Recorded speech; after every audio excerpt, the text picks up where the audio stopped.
Hi, Bobby байна. За өнөөдөр бүгдээрээ өөрийнхөө нүдний онцлог тохируулаад яаж гоё натурал контур зурах те eyeliner тавих талаар хамтдаа ярилцъя. За eyeliner дээр хэдүүлийнх нь ийм хэрэгжилж болох маш олон төрлийн ийм лайнерууд байгаа.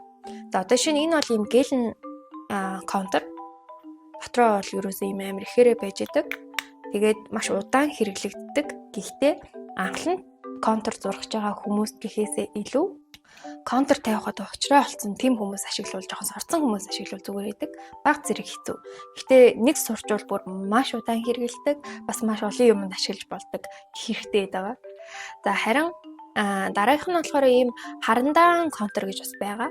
За харандаан контур хинт зүгээр вэ гэхлээр яг анхлан контур тавьж байгаа өсвөр насны охтууд за эсвэл анхлан нүрээ бодож байгаа хүмүүст маш тохиромжтой. Яагаад тохиромжтой вэ гэхлээр энийгээ бодвол маш зурхад амархан. За дээрээс нь хурдан ингэж арилгах боломжтой байдаг. Яг ийм гелэн контур болохоор засгаж жаахан хэцүү байгаад идэх байхгүй юу? Тэгэхээр хэдүүл ийм харандаа ашиглавал одоо хэлбэрээ гарах гэж амархан тэрийгэ буцаагаад ингээ хуруугаар ингээ засгаж маш амархан байдаг. За eyeliner дээр бас анхаарах чухал зүйл нь өөрийнхөө нүдний онцлогоос хамаарат усны хамгаалтайг авах уугүй юу гэдгээ тодорхойлох хэрэгтэй. Нүдний будаг ер нь л ингээ сармусны будаг ч юм уу те тэр хэд ингээ буух гад байдаг бол заавал усны хамгаалттай тийм контур авсан зүгээр. Тэгээд харин тийм буух асуудалгүй бол харандаа өөрийнхөө тэр хүссэн альч лайнерыг ашиглаж болно. За тэгээ үндсэн энэ контуроос гадна контур тавихад өөр бүтээгдэхүүнүүд хэрэг болдог. За ингээд хичнээн олон жил нүрээ будснаас үл хамааран өдөр тутмын ингээ контур зурхад ямар нэгэн байдлаар гэж алдаа гардаг. Тэрийг ингээд засахад бид нарт ийм консилерийн багс айгу хэрэгтэй. За тэгээд консилер өөд аргач эсвэл нөгөө крем ашиглаж болно л доо. Ийм багс яагаад хэрэгтэй вэ гэхлээр одоо ингээд нэг урт гоё лайнер тамиар байдаг тэрийг ингээд бүдүүн болгочвол доороос нь яг энэ багсаар ингээд засаад өгчдөг байхгүй юу. Тэнгүүл хэлбэр нь маш гоё гараад ирдэг. Тэгээд охтууд маань яг ийм засдаг ийм хэрэгслээ одоо мартаад гэх юм уу. Яг ингээд контрол ингээд төвс зурх гал гэл хичээгээд байдаг. Тэр нь бас жоох ингээд жоох стресстүүлгээд байдаг. Тийм болохоор хэдүүлээ контро ингээд алдаа гаргасан ч хамаагүй засах хэрэгслээ бэлдсэн байх хэрэгтэй. За дараа нь багснаас гадна хэдүүлэнд нэм бор өнгийн тэн за бас ийм нарийнхан хөмсгний тэнийн багс хэрэгтэй. За энүүгээр юу яадаг вэ гэхлээр зурсан контро нэгт айгуу гоё уусгаад натурал болгоход энэ өнгөө ашиглаж энэ багсаа маш гоё ингэж нарийнхан тавих учраас ашиглаж. За бас ингээд яг анхлан контур тавих гэж байгаа хүмүүс яг ийм тод өнгийн бортыг ашиглаж агаад контро яаж зурмаар байгаа хэлбэрээ ингээд ийм жижигэн багсаар ингээд гаргасны хаараас давхарлаад контро зурчвал бас маш хэлбэр болоод өгдөг. Тэгэхээр хэдүүлээ контур тавь сурах байгаа бол энэ гурван хэрэгслийг бас бэлтчих хэрэгтэй. Тэгвэл илүү хэлбэр бас амархан байна. За дараагийн бид нарын ингэж нийтлэг гаргадаг алдаа за би ч гэсэн жоохон айгүй тийм алдаа гаргаад контрн дээр аюу халддаг гэсэн мэлээ. Жижигхэн тол ашиглаад байдаг байсан. Тэрний хооронд ийм том тол ашиглаад нүрээ ингэж игц чигээс нь ингэж бүтнээр нь ингэж хараад тэгээ ингээ нүднийхээ хэлбэрийг ингэж дагуулж контро тавьвал маш хөөрхөн яг өөрийнхөө хүссэн контрыг тавьчихдаг. Тэнгүүд тэр жижигхэн толон дээр ингээд ойрхоноос ингээд маш гоё ингээд perfect line тавьчихдаг. Тэгэл ингээд нүдээ нэгээд харангууд тэр нь ингээд одоо уул ингээд анихаар тэгшгэн мөртлөө нээхээр тэр нь ингээд миний нүдний онцлогоос шалтгаалаад ингээд тэгшгэн биш харагддаг ч юм уу. Эсвэл ингээд миний нүдийг яг гоё харагдуулахгүй жоохон нэг тийм онцгүй харагдуулаад байдаг ч юм уу. Тиймэрхүү үе зөндөө байсан. Тэгэл ерөөсөө за надад лайнер тавихгүй мэн гэд бодчихдаг. Тэгээд нэг ийм алдаа байгаа. Энэ нь бол ерөөсөө л ийм толтой холбоотой. Нүрээ яг хаанаас хааж бодох вэ? Нүднийхээ яг хаана ингэж сүдэр өгөх хэрэгтэй байна. Тэрийгэ анзаараад өөрийнхөө хэлбэрийг мэдрээд бутахад энэ том тол маш их тусалдаг гэсэн. Eyeliner-а зурхтаа одоо давхраагүй бол ийм контур зурна, давхраатай бол ийм контур зурна гэсэн ямар ч тийм одоо дүрэн байхгүй. Хүссэн бүх төрлийн контрыг чи ямар ч нүдтэй байсан өөр дээрээ зурж болно. За одоо би та хэдэд маш амархнаар яаж eyeliner зурах вэ гэдэг аргыг зааж өгье. За тэгээ энэ аргыг бол би ч хэрэгэлдэг, одоо манай давхраагүй нүдтэй найзууд ч хэрэгэлдэг те. Бүх төрлийн нүдэн зохино. Гол нь өөрийнхөө нүдний онцлогийг мэдрээд маш гоё одоо хэлбэрийг нь гаргах хэрэгтэй. Өмнө нь хэлжсэн нөгөө бор өнгийн бүтээгдэхүүн ашиглаад дараас нь яг eyeliner-аараа давхарлаж болдог гэж ярьсан.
одоо жоохон өргөө тийм жоохон cat маягийн болгож болно. Зөв шууд доошоо нь ингэж унгаагаад гоё тийм натурал солонгос маягийн тийм контур бас тавьчих болно. За би хамгийн түгээмэл байдгаар нэм жоохон cat маягийн тийм лайнер тавьчих. Одоо би эндээс ингэсэн. Тэгээд ийшээгээ ингээд уртуураас татаад. За тэгэхээр өөр нэг юм суурин гараад ирж байгаа. За дахиад нэг тэнэсээ жоохон авчий. Одоо яг энэ үлдсэн нэг юм гурвалжин хэсэг байгаад нэг ингээд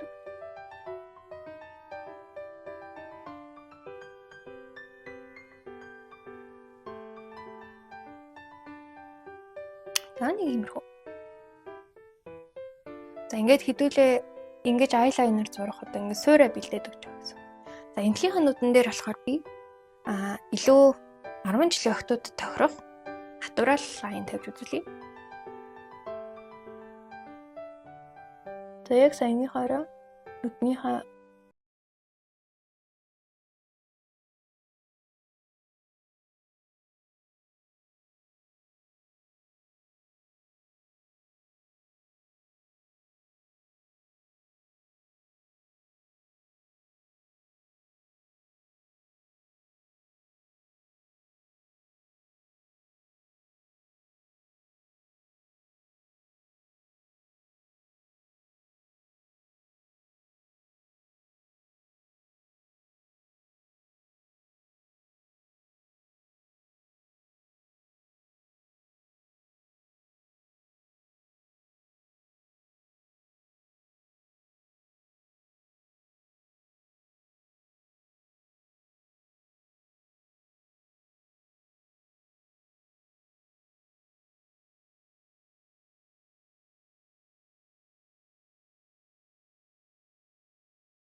тэгэхээр ингээд багсан нарийнхан болно, будган бас бажиг тараад өгнө.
Тэгсээ жоох натурал.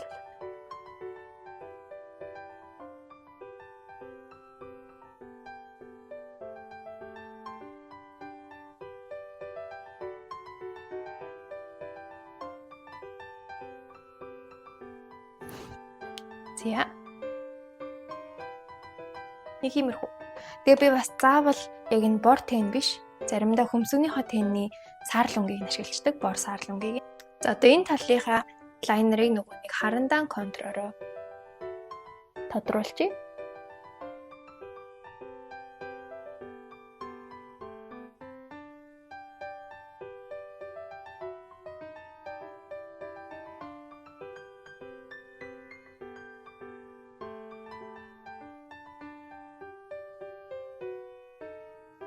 Ингээд баримжаагаа аваад сүүтрээ тавьсан болохоор ингээд маш амархан ингээд тэрийгээ дагаад зурчих.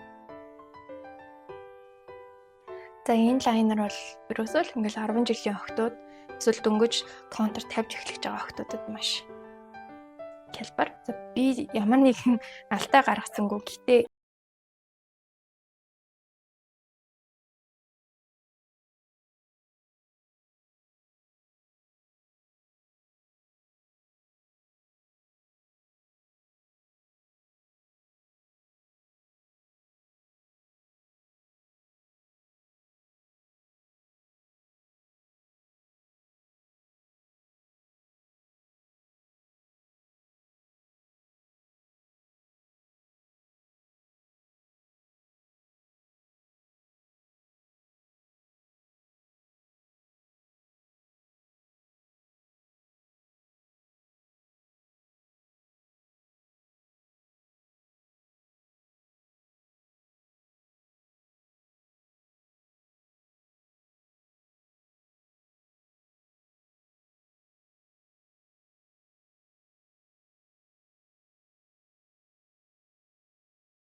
яг ингэж лайнер тавьснаас илүү тэнэр яг урд хэсгээ бодвол натурал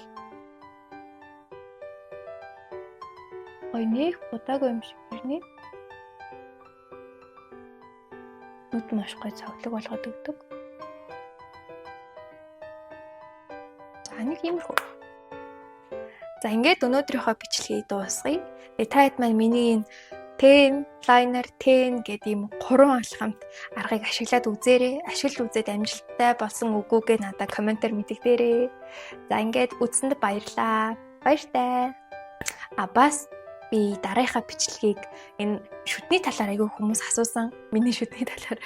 Тэгээд шүд болон яг амны хүндийн арчилгаан дээр яг өөрийнхөө ашигладаг тийм аргууд болон өөрийнхөө тийм рутиныг бас хуваалцъя гэж шийдсэн.